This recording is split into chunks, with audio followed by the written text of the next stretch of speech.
Well, if this is fast-acting lawn seed, I'd hate to see the slow stuff.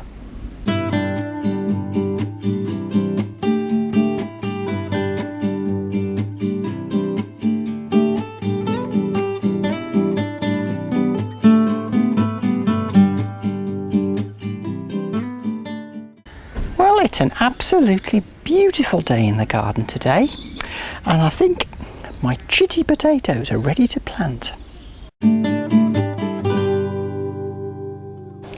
I've got 4 different varieties of potato that I'm going to plant. I've got some King Edwards that have been lurking in the corner of my kitchen for a few weeks. I've got Maris Piper, which I bought as seed potatoes, and Red Desiree, which I bought as seed potatoes too. And lurking in another corner of the kitchen were some baby pearls. But before I do anything, I'm going to have to dig the bed over. And I'll start by sprinkling a little bit of poultry manure onto the surface, just to add a little bit of nutrient back into the soil. And then it needs a good dig over. I'll dig down quite deep, turn the soil over, break up any lumps that I might find. Well, that's had a really good dig over.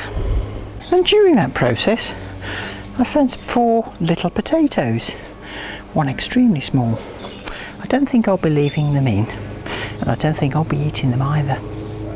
Meanwhile, I've dispatched a man to dig up the leeks. He's doing a good job, really. Well done, man.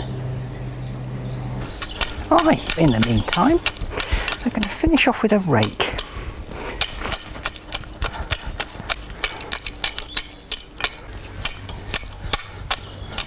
Excellent. Now I'm ready to plant.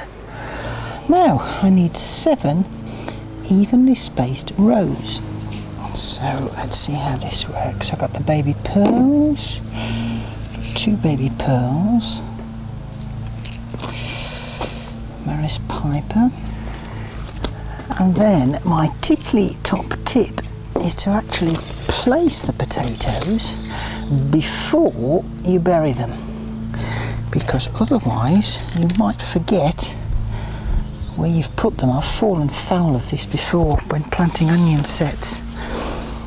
Much better to put them out. I'm putting them about 8 inches apart. Right, well, they're all in position. So now I just need to bury them about 4 inches deep. So I'll use a bulb planter, which is ideal for this, really. There we go. Lift out. Place in all. And I'm placing them with the shoot upwards.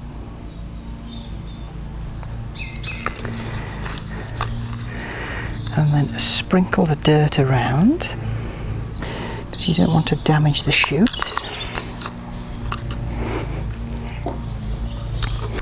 And there we are. 1 down, 34 more to go.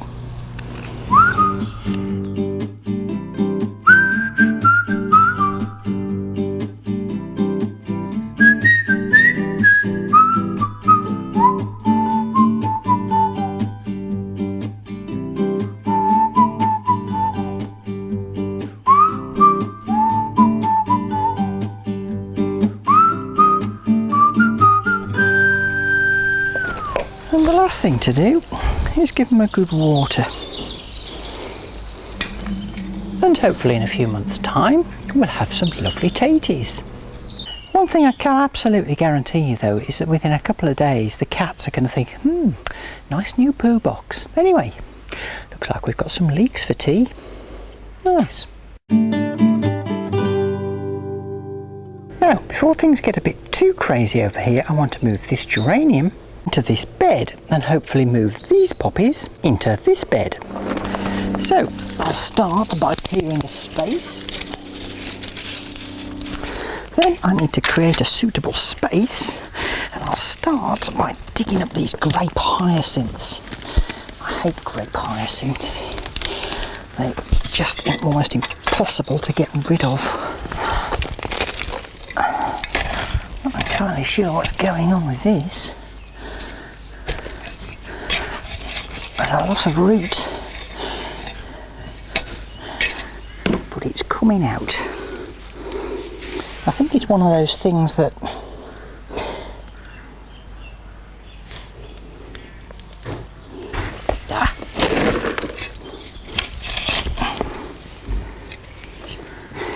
doesn't fit in my vision of what's going on here.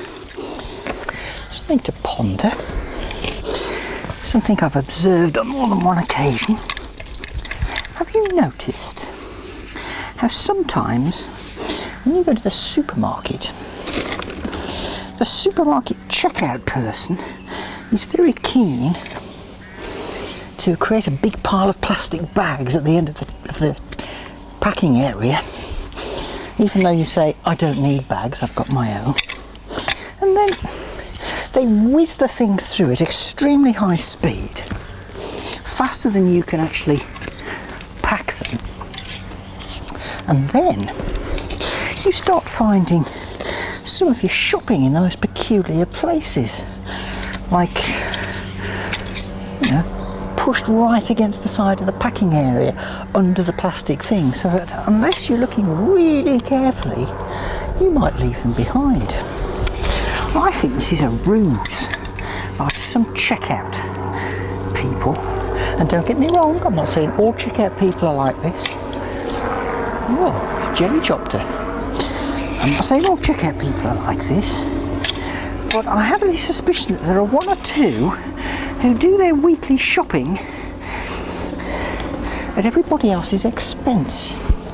So next time you're in a supermarket packing your shopping away, make sure you give a really good look around, including in that pile of plastic bags that the cashier has conveniently placed to hide things in.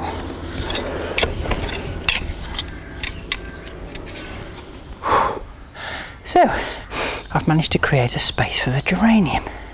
Next, I have to dig this one up, and I can assure you that's going to be easier said than done. Actually, I'm rather surprised, because it's come up a lot easier than I thought. Boo, boo, boo. Extra fork. It's big and heavy though.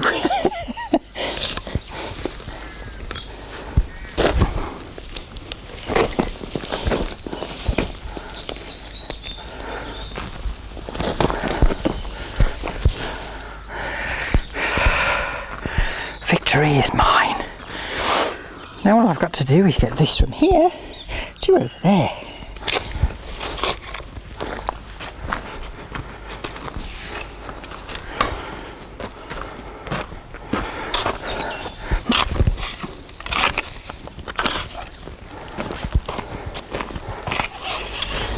Now for this brute. Come on baby, we're going for a little walk. Do do do do. Do do do. Try not to squish the daffodils. This is actually the trickiest bit of the lot, because once it's in this hole, I ain't going to be able to manoeuvre it particularly well. So,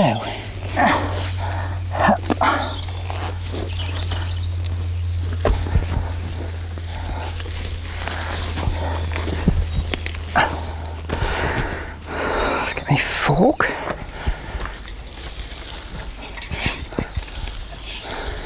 I declare it in. Woohoo! And now to backfill.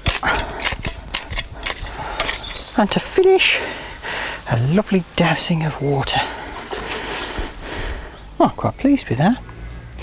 Now it's just a matter of the poppies. Now while I'm pretty confident that the geranium will survive, I'm not so convinced about these poppies. The thing about poppies is they have really deep roots, so, well, we'll just have to wait and see. Look at the state of my hands. Eek. Anyway, the sun's getting quite low, as you can tell by the length of the shadows. The breeze is getting up a bit, which is quite refreshing actually. But that's all I've got time for this episode. Do join me next time in Titli's busy garden.